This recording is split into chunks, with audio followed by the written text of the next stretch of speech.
ইরানের 1979-এ যে বিপ্লবটা হয়েছিল সেই বিপ্লবের মধ্যে দিয়ে মানুষের যে প্রত্যাশা ছিল সেই প্রত্যাশার জায়গায় কিন্তু ইরান পৌঁছতে পারেনি। ইরান কি শিখেছে যে সারা পৃথিবী যখন গণতন্ত্র এবং মানুষের কথা বলা এবং মত প্রকাশ এবং ধর্মীয় স্বাধীনতার দিকে অগ্রসর হচ্ছে, তখন ইরানে কেন মত প্রকাশ বা ধর্মীয় স্বাধীনতা বা শুধুমাত্র হিজাব পরার জন্য কাউকে আপনার জেলে নিয়ে যাওয়া হবে কিংবা কোনো নোবেল লরিয়েটকে জেলে আটকে রাখা হবে? ইরান কিন্তু দীর্ঘদিন যাবৎ পশ্চিমাদের যে স্যাংশন সেটি মোকাবেলা করে কিন্তু তার অর্থনীতিকে চালিয়ে যাচ্ছে। পশ্চিমারা কিন্তু ইরানে গণতন্ত্র চায়, কিন্তু সৌদি আরবে গণতন্ত্র চায় না, তো বা আরব আমিরাতে গণতন্ত্র চায় না, তারা কখনো এগুলো বলে না। ইরান হচ্ছে কাইন্ড অফ বিচ্ছিন্ন একটা রাষ্ট্রের মতো পরিণত হয়েছে।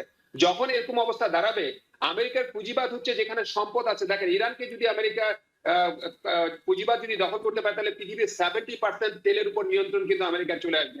অর্থাৎ আমেরিকা আগামী 100 বছর তাকে তেল নিয়ে চিন্তা করতে হবে না, তার এনার্জি নিয়ে চিন্তা করতে হবে না। যুক্তরাষ্ট্র কিন্তু কিছুদিন আগে আপনি জানেন যে সিরিয়াতে বাশার আল আসাদ উনাকে পরাজিত করে সেখানে তাদের এক প্রকার পুতুল সরকার বলা যায় যে এখন যিনি আছে তাকে রেখেছেন, এবং আবার ইসরায়েলের পক্ষ থেকে লেবাননের হিজবুল্লাহকে কিন্তু দুর্বল করে দেওয়া হয়েছে। তার মানে ওই অঞ্চলটা একেবারে যেটাকে আমরা বলি দাবার গুটির মতো চারপাশ থেকে ধীরে ধীরে ধীরে ধীরে ঘিরে ধরেছে, এবং সেই ঘিরে ধরার পরে এই হঠাৎ করে ইরানের এই আন্দোলন। এবং আর উনি যেটা মাহমুদুল্লাহ ভাই বলে, রেজা পালভি যিনি যুক্তরাষ্ট্রেরই বসবাস করা বা ওনাদেরই তৈরি করা, তার ব্যাপক জনপ্রিয়তা রয়েছে। সবগুলো মিলিয়ে আপনার কি মনে হয় যে শেষ পর্যন্ত 47 বছরের ইতিহাস ইসলামিক যে শাসনতন্ত্র, বিশেষ করে আয়াতুল্লাহ খামেনির যে শাসন, সেটি কি এবার শেষ হতে চললো আসলে ইরানে? ধন্যবাদ আপনার প্রশ্নের জন্য। আসলে আমরা এই মুহূর্তে পৃথিবীতে খুব একটা হিলারিয়াস স্ট্যাবিলিটির মধ্যে আমরা আসলে দিনপাত করছি, এবং আমরা প্রতি মাসে বা অনেক সময় প্রত্যেক সপ্তাহে আমরা নতুন নতুন আন্তর্জাতিক ইস্যু দেখি যেগুলা খুবই বার্গেনিং ইস্যু, এবং যেগুলো পৃথিবীতে আগে কখনো হয় নাই। বিশেষ করে সেকেন্ড ওয়ার্ল্ড ওয়ারের পরে এত দ্রুত পৃথিবী পরিবর্তন আমরা কখনো আগে দেখিনি। কিন্তু ইদানিং কাল বিশেষ করে আমাদের নতুন প্রেসিডেন্ট ক্ষমতা আসার পর পৃথিবীতে যেভাবে করে পরিবর্তন আসছে, কখনো প্রায় আটটার মতো দেশকে বিভিন্নভাবে আক্রমণ করা, কোথাও থেকে প্রেসিডেন্টকে তুলে নিয়ে আসা, কোথাও ট্রেড দেওয়া, কোথাও মানে আরো দক্ষিণ আমেরিকা, উত্তর আমেরিকা, এশিয়া সব জায়গাতে আমরা যেভাবে করে ইনভলভ হয়েছে, আমাদের যে শক্তির যে মহড়া আমরা সব জায়গায় দেখাচ্ছি, যে পৃথিবীটাকে কাইন্ড অফ মনে হচ্ছে যে আমরা অল্প সময়ের মধ্যে আমাদের নিয়ন্ত্রণে নিয়ে আসবো। এটা হচ্ছে খুবই প্যাথেটিক, আনএক্সপেক্টেবল, এবং এটা পৃথিবীর জন্য একটা ভালো পৃথিবী গড়ার প্রত্যাশা তৈরি করে না, আশাও তৈরি করে না। এখন আসি আপনার ইরান বিষয়।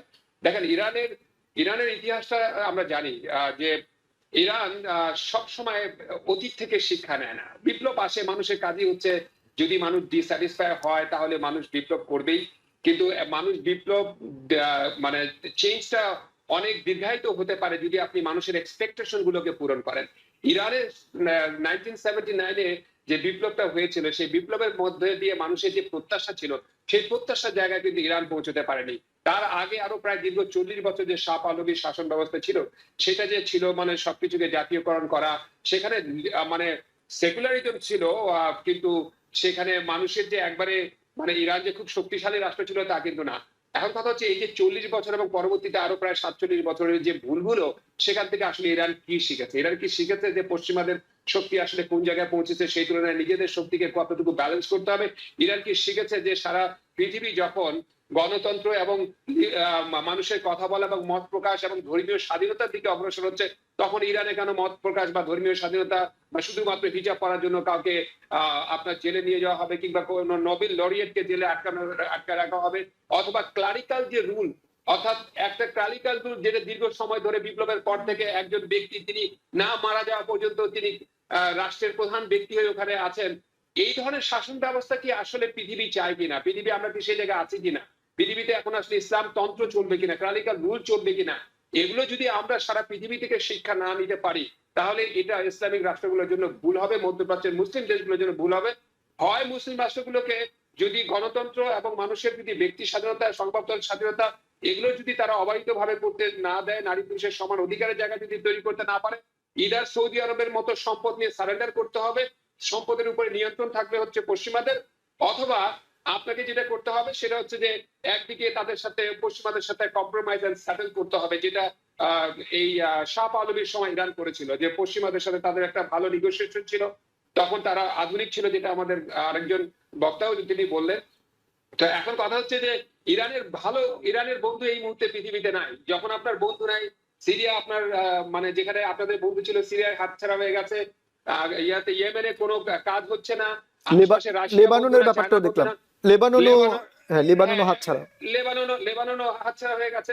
তাহলে এরকম অবস্থায় আপনি নিজেকে পরিবর্তন করবেন, চেঞ্জ করবেন, নিজেকে চলমান বিশ্ব ব্যবস্থার মধ্যে নিজেকে ঢুকিয়ে নিয়ে যতখানি অ্যাডভান্টেজ নেওয়া যায় সেই অ্যাডভান্টেজের জায়গাটাকে আপনাকে নিতে হবে। যেমন একটা এক্সাম্পল দেই, যেমন ইসরায়েল আমরা পছন্দ না করলেও সেখানে স্ট্রং ডেমোক্রেসি আছে, মানুষের মত প্রকাশের স্বাধীনতা আছে, মানুষ ভোট দিতে পারে, সেখানে কোনো অটোক্রেটিক রুল নাই, ক্লারিক্যাল রুল নাই।